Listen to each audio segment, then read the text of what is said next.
Good evening. It is Tuesday, just a couple days away before holiday vacay for teachers here in Tampa. All right, let's take a look, folks. Took out 100 grand in student loans, 100 grand, then dropped out of college. Wow. This is 3 years ago, so I am assuming the 100 grand is most likely more than around. Let's hear it. Take this on down. I would like to thank you so much for joining me this evening. All right, guys, let's do it before it gets any later. We're rounding 9 o'clock. It's already past my bedtime, but hey, let's live dangerously. Bobby's with us in New Hi, York. Bobby. Hey, Bobby. Welcome to the Dave Ramsey Show. Hey, Dave, how are you? Better than I deserve. What's up?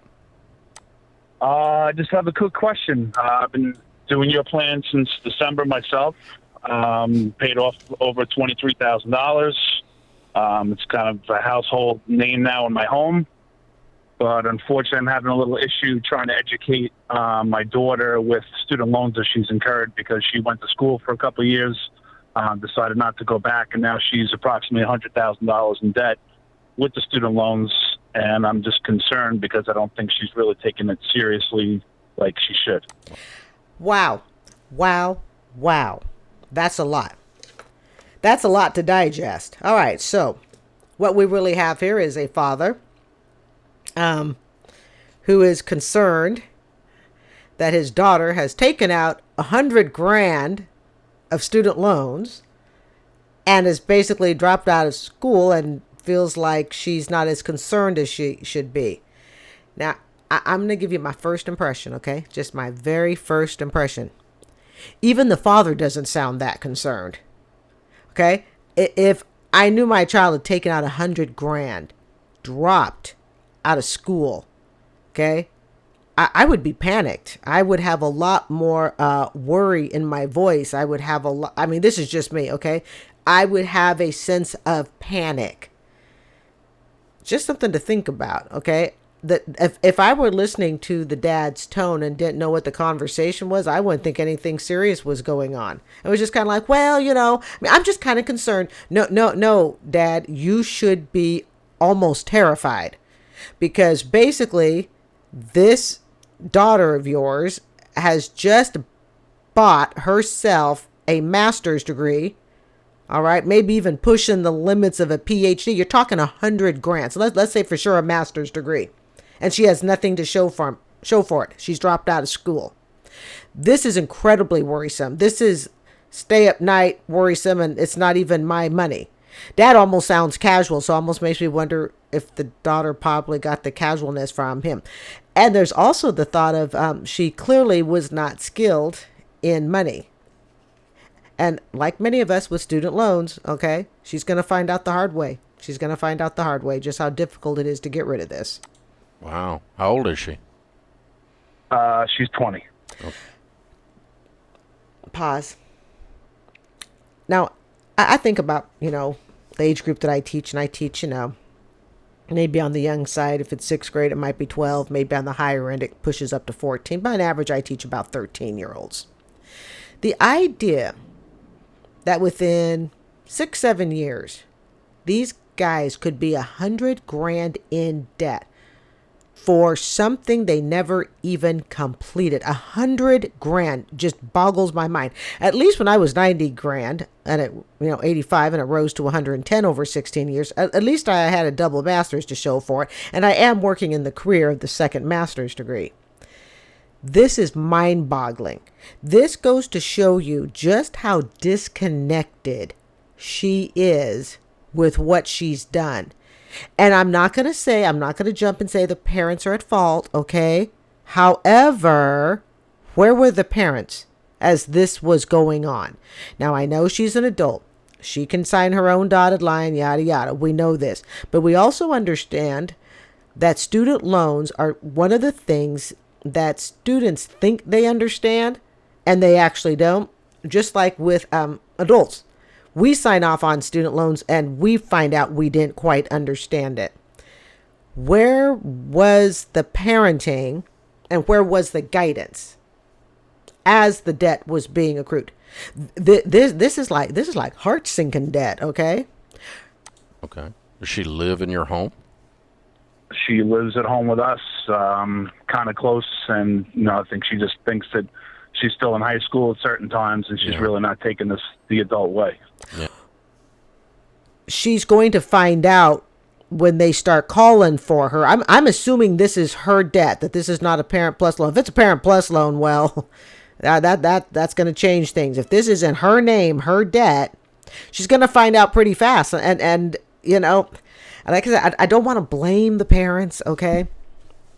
But somewhere or another, she got the idea that, hey, I could just go to school, have a good time, and run up this debt and live at home.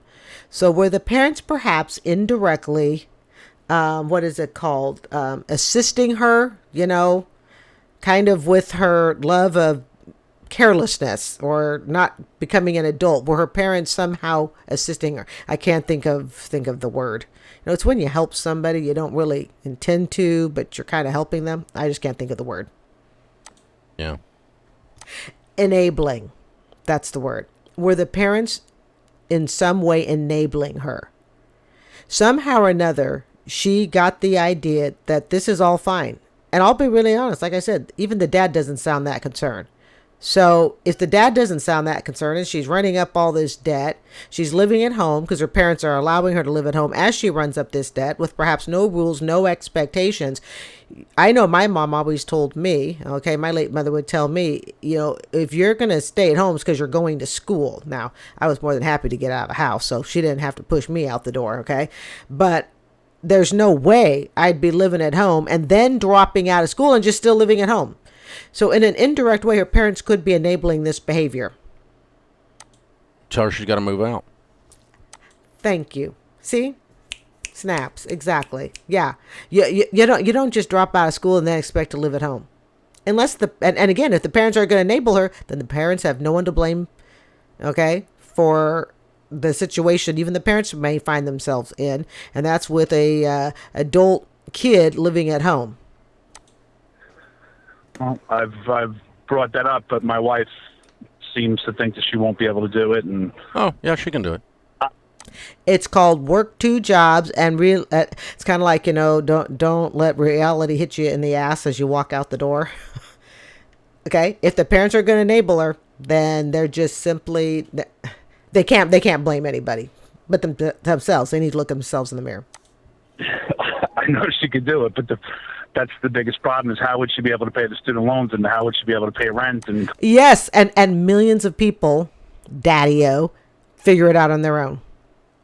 Millions of people that have student loan debt figure out how to pay rent, pay the bills. Quickly, that prioritizing those bills all of a sudden really hits you in the face. It really does, okay? All of a sudden you realize, oh, that daily trip to Starbucks. Oh, you know what? Hauling all my friends around in the car. Guess what? She does what everybody else does at her age. You take on a job at Starbucks. You have a full-time job. She chose to drop out of school, probably because she wasn't that committed to it. Honestly, she should have never gone to school to begin with. I really hope these aren't Parent Plus loans. I hope they're her loans. Okay? But she should have never gone to school to begin with. Somebody was sleeping on the job. I mean, ultimately, okay, she's an adult. So ultimately, we can say it's her fault.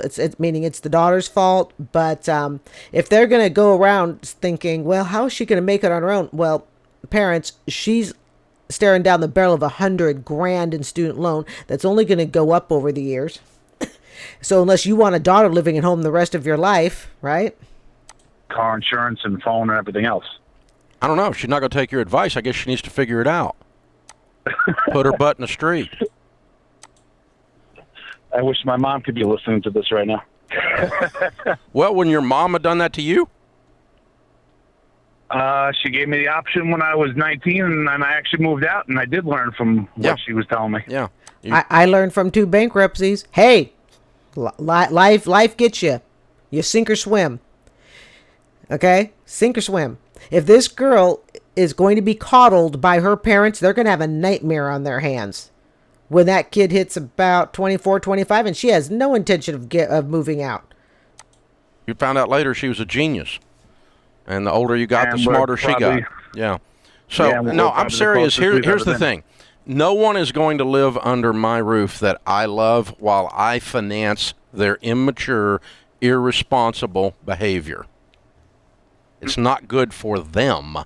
Exactly. I love my Right. kids too much to allow them to be crazy and me finance it. Right.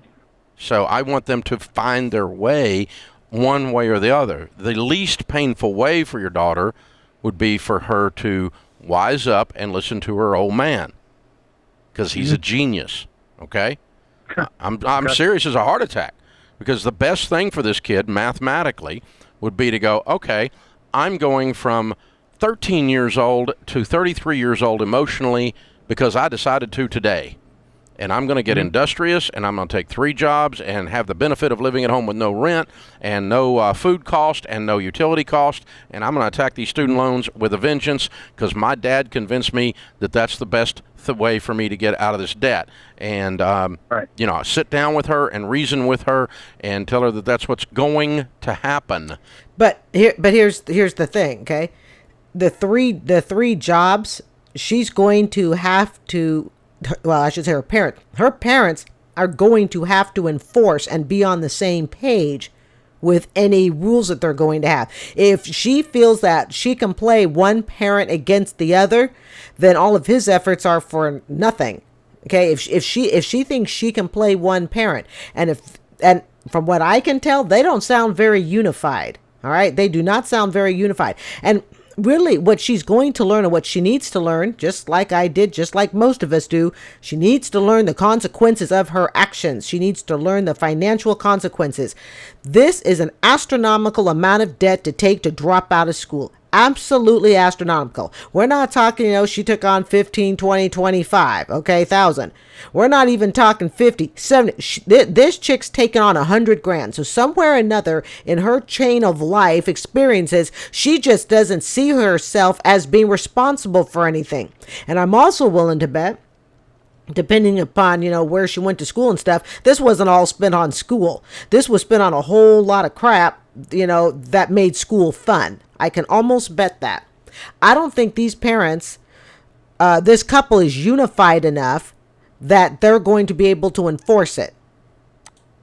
And if it is not going to happen, she needs to make plans to move in the next 2 months, because you are not going to let her stay there and be a parasite. And she can experience what it's like to crash on a friend's couch. And then, it's just the realities of the world. It really is. I've been very fortunate. I have always managed to have my own place. For all the financial issues I've had, I'm surprised I've ever done that. But like I said in an earlier video, rent was always the priority for me. Always, always. It didn't matter if the car was being repossessed. It didn't matter if I was in bankruptcy 1 or 2. It didn't matter if I had 25 cents on my checking account, if I was overdrawn on a payday loan. All of that crap didn't matter.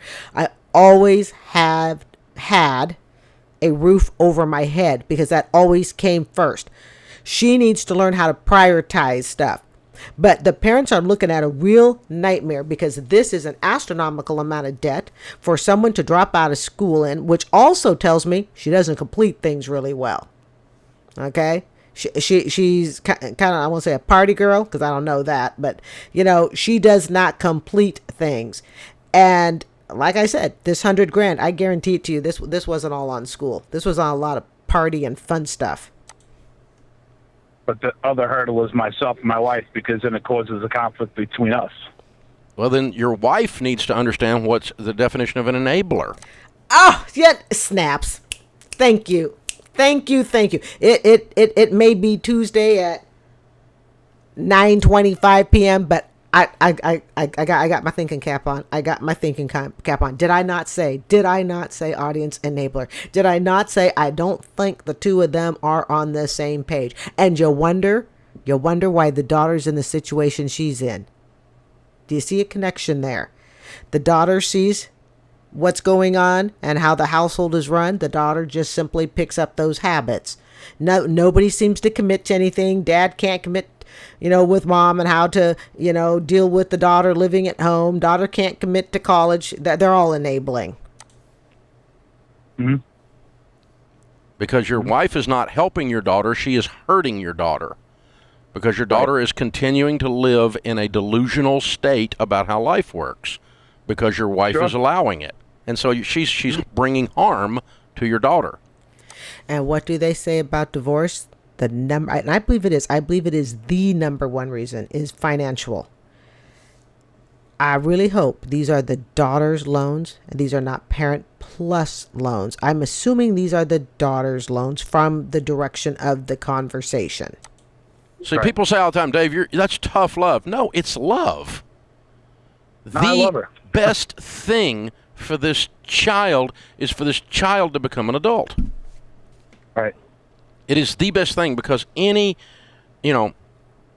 eagle that does not leave the nest eventually becomes known as a turkey. It's a problem. And she's not going anywhere because her emotional growth is stunted. And the parents are making excuses for her not to go anywhere. But how is she, and even the dad's making excuses, but how is she going to pay her electric and her cable and her rent? I don't know. I worked a job from 8 to 5, and then I worked another job from 8 to midnight. I did that 5 days a week, and then 1 day a weekend, I worked just the little part-time shift. Yeah, you know what? You work your tail off. You work your tail off. Guess what? That's the reality of it.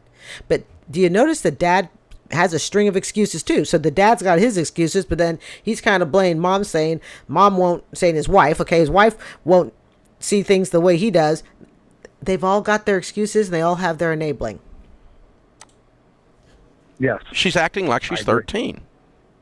Mm-hmm. And the parents are allowing it. She's not a bad kid. She's she's a great kid. She's just happy, doesn't care about anything because she doesn't have to care about anything. Wait till this bill comes. Okay, so this is 3 years ago. Oh, and get this. This was even during the pandemic, so hell, she didn't even have to pay anything. Oh, she's had it good, because I guarantee it to you during the 3 years, this was on? Yeah, this is 3 years ago. So you got to back up because the pandemic's been over for a good year. So, yeah. But at least a couple of years of it, she didn't have to pay nothing. This $100,000 was visible for at least a couple of years. I bet she's getting ready to cry now. Right. And I want you to help her have some problems. I'm trying to, because I think it's going to be a big problem in June when the loans start kicking in, as opposed to when they were supposed to in May 2025. You know what the next thing's going to be if you don't fix this? If you and your wife don't get on the same page about this, the next thing is your wife's going to want you to start paying these loans for her. Ooh. Mr. Ramsey, I think you made a very good point there. Yes, mom's going to go in and she's going to say, our baby girl just can't make it on her own. I mean, she needs to have her 5G cell phone. Good Lord. Yeah, well, I think that's going to happen too. Yep. And I'm not doing it. Yep. Well, that's coming too. So the conflict is coming if your wife doesn't start to understand what the best solution is for her daughter. And if the daughter gets wind, and I'm sure the daughter already has, that mom and dad aren't on the same page, there's going to be some mighty big issues that could make the $100,000 student loan look like nothing. She needs to move out with that $100,000 student loan. And if she is going to stay at home, just like Dave said, you know what? I want the check turned over to me.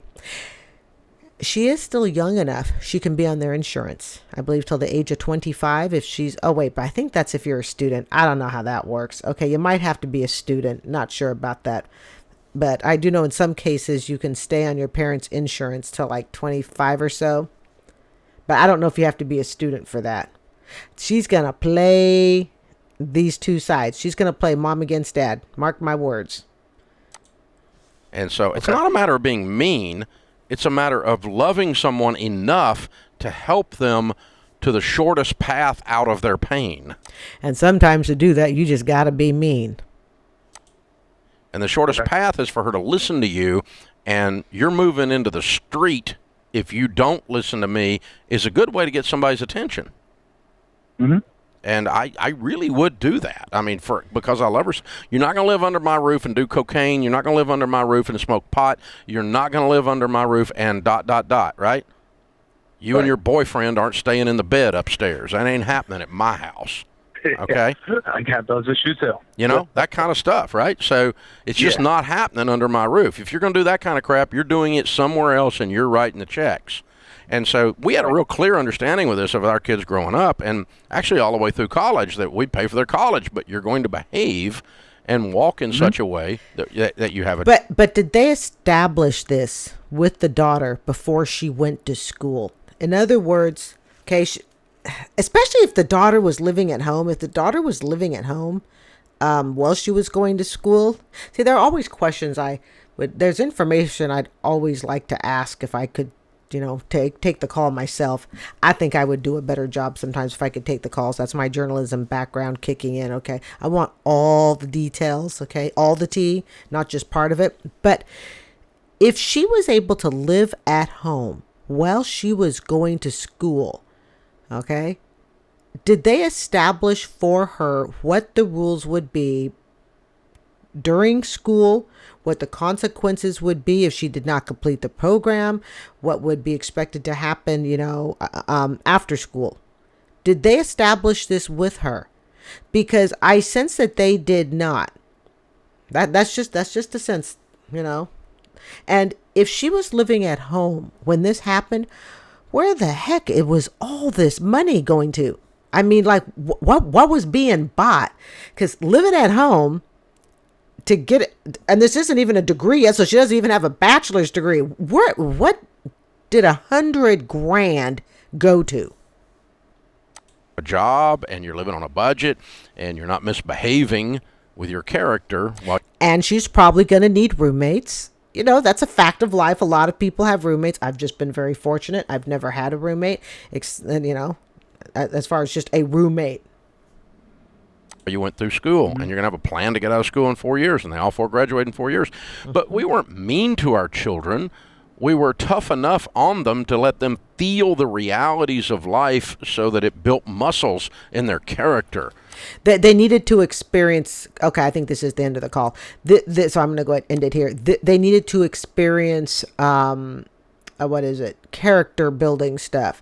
My mom used to always tell me that she would, whenever she had to be tough on us, okay, and my mother could be very tough, okay, but she would also tell us, we want you to make your mistakes, and we want you to understand the consequences of things while you're living at home, okay? Whereas if while they were still alive, okay, this is when I was younger, of course, because, some parents coddle their kids so much that when the child does make mistakes, the child's too old, as my mother would say, for the parent to step in and help correct it. Hope that makes sense. And I kind of sense that these parents have not allowed they've had a safety net for her all the time. Someone who takes out $100,000 in student loans, we can say, okay, not everybody should go to school. They're not all designed, probably should have gone to a community college. And I agree with that in many ways. But I think in this case, this is deeper than that. This is a carelessness and an irresponsibility. It's, as her father was saying, it's a carefree life. Okay. And I see that a little bit differently than someone who really just should not have gone to school yet. Maybe they needed to go to a community college, needed to focus on a trade school or something like that. I see this call a little bit different. I just see this as a really immature kid basically going, hey, you know what? I can just run up all this money and, mommy and daddy will take care of it. And let me tell you something. If those parents pay it off, they only have themselves to blame. They will only have themselves, because what's going to happen is they're going to have a kid in their mid-20s that has no idea about decision making, the consequences of those decision making, and even more so, they're not going to know how to get themselves out of a jam. Because in life, it's not about if you're going to get into a jam, you will, and you know how to back your way out. And that's a skill that can only be taught through the School of Hard Knocks. All right, folks, I'm Carrie. This is Student Loan Chit-Chat. I would like to thank you so much for having joined me. I do hope you will consider subscribing, and you guys have yourselves a beautiful night. Bye.